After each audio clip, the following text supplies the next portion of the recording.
Surabaya Mengaji. Yuk, dukung dakwah Surabaya Mengaji. Salurkan harta terbaik Anda untuk operasional dakwah.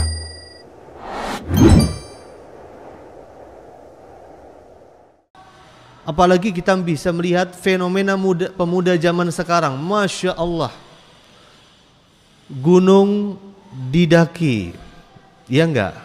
Naik gunung, lautan diseberangi, piknik kemana-mana, kelajuan Bajo, ke Raja Ampat, ke Maldives dan sebagainya, lautan diseberangi.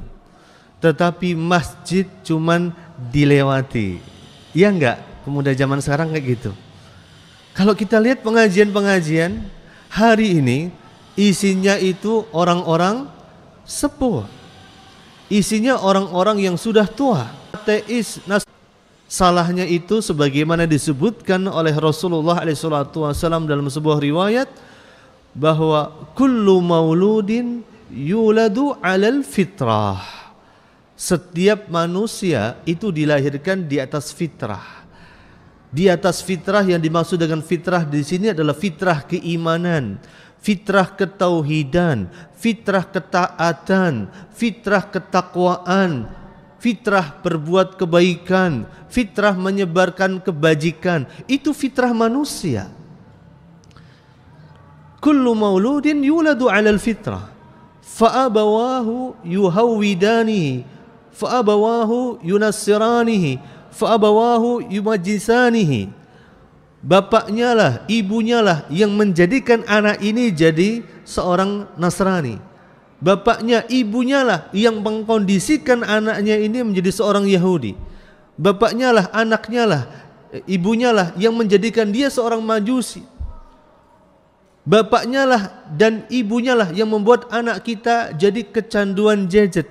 Nggih mboten Pak, Ibu-ibu? Nggih.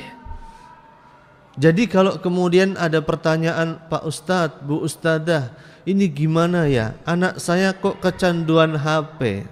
Nah, ini kembali kepada siapa kira-kira? Kepada orang tua. Maka dari itulah kita sama-sama belajar. Yuk kita sama-sama belajar. Bukan hanya kita belajar untuk mensolehkan anak kita, tetapi kita juga belajar untuk mensolehkan diri kita. Maka ketika anak kita menyimpang dari jalannya dan fitrahnya yang lurus, ini tidak lain bukan disebabkan karena kesalahan dari, dalam tanda kutip, orang tuanya. Orang tuanya lah yang menjadikan anak itu ketika kecil dimanja, ketika muda diajari foya-foya, ketika tua diajari supaya bisa kaya raya. Pikirannya cuman prestasi akademik saja, akademik saja, akademik saja. Pikirannya cuman bisa sekolah di sekolah favorit, favorit dan favorit. Pikirannya ikut lomba ini, lomba itu, olimpiade ini, olimpiade itu. Pikirannya anak saya bisa ini dan bisa itu. Pikirannya setelah itu anak saya bisa bekerja di tempat yang bonafit. Pikirannya setelah itu anak saya bisa mendapatkan penghasilan yang di atas rata-rata. Itu pikiran kebanyakan dari orang tua kayak kita ini. Maka tidak salah ketika muncul generasi yang subhanallah, yang ampun-ampun deh kelakuannya.